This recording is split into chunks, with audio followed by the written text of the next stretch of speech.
Sebelumnya, Assalamualaikum warahmatullahi wabarakatuh. Perkenalkan nama saya Abidul Pratama, NPM 243111053. Di sini saya akan menjelaskan materi statistika, yaitu inferensia statistik, memahami pengambilan kesimpulan dari data sampel.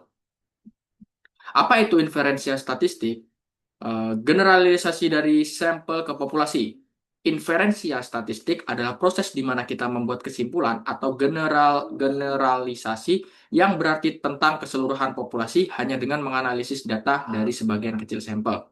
Pengambilan keputusan terukur. Metode ini membantu kita mengambil keputusan penting di tengah ketidakpastian dengan memberikan ukuran seberapa yakin kita terhadap kesimpulan tersebut. Contoh nyata, misalnya kita bisa memperkirakan rata-rata tinggi badan seluruh penduduk Indonesia hanya dengan mengukur tinggi badan beberapa ribu orang sebagai sampel. Selanjutnya, populasi, sampel, dan sampling. Untuk populasi, populasi adalah keseluruhan kumpulan objek, individu, atau kejadian yang ingin kita pelajari karakteristiknya. Kemudian sampling, sampling adalah proses sistematis memilih sampel dari populasi.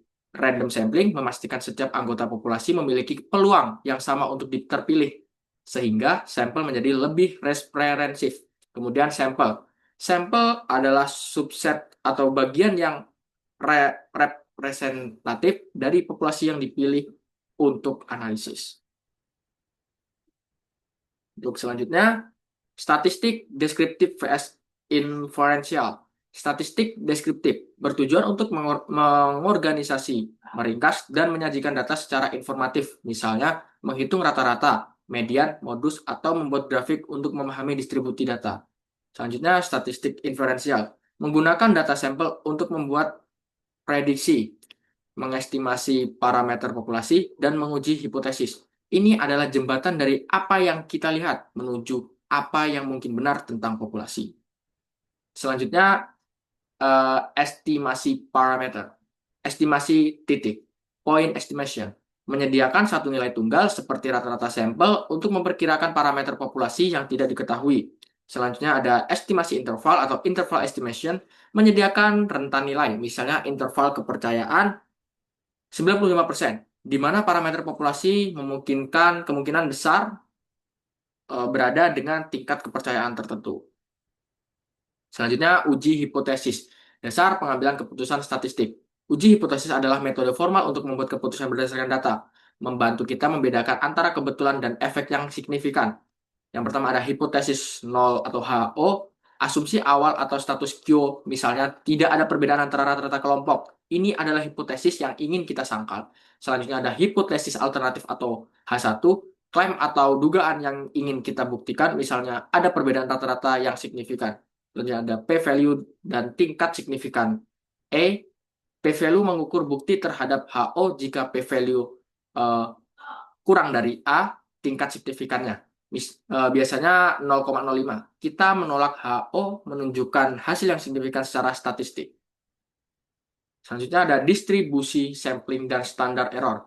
Ketika kita mengambil banyak sampel dari populasi yang sama, statistik yang kita hitung dari setiap sampel, misalnya rata-rata, akan sedikit berbeda. Ini disebut variasi sampling. Distribusi sampling jika kita memplot semua nilai statistik dari berbagai sampel ini. Kita akan mendapatkan distribusi sampling. Bentuk distribusi ini sangat penting dalam inferensia. Selanjutnya ada standar error atau SE. Standar error adalah ukuran seberapa banyak statistik sampel bervariasi dari satu sampai ke sampel lainnya. Semakin kecil SE, semakin tepat estimasi sampel kita terhadap parameter populasi. Contoh, SE rata-rata sama dengan O PN, di mana O adalah simpangan baku populasi dari N adalah ukuran sampel. Selanjutnya untuk contoh aplikasi inferensia statistik. Perbandingan rata-rata tinggi badan, studi kasus. Kita ingin mengetahui apakah ada perbedaan signifikan dalam rata-rata tinggi badan antara siswa dari sekolah A dan sekolah B. Kita mengambil sampel dari masing-masing sekolah. Untuk uji T, untuk dua sampel independen. Untuk menganalisis ini, kita menggunakan uji T independen. Uji ini membandingkan rata-rata dari dua kelompok untuk menentukan apakah perbedaan yang diamati adalah kebetulan atau benar-benar ada di populasi. Dan selanjutnya ada interferensi hasil. Jika p-value kurang dari 0,05, kita menolak hipotesis 0. Ini berarti ada bukti statistik yang kuat untuk menyimpulkan bahwa ada perbedaan nyata dalam rata-rata tinggi badan antara siswa dari kedua sekolah. Dan sini kita akan membahas kesalahan dalam inferensi statistik. Dalam pengambilan keputusan statistik, ada risiko membuat kesalahan. Memahami jenis kesalahan ini sangat penting untuk interpretasi hasil yang tepat. Untuk kesalahan tipe, false positif, kesalahan tipe 1. Terjadi ketika kita menolak hipotesis 0 HO, padahal HO sebenarnya benar. Ini seperti menyatakan seseorang bersalah padahal ia tidak bersalah. Kesalahan tipe 2, false negatif. Terjadi ketika kita menerima hipotesis 0 HO, padahal HO sebenarnya salah. Ini seperti menyatakan seseorang tidak bersalah padahal ia bersalah. Penting untuk menyeimbangkan kedua jenis kesalahan ini dengan memilih ukuran sampel yang tepat dan tingkat signifikan A yang sesuai dengan konteks penelitian.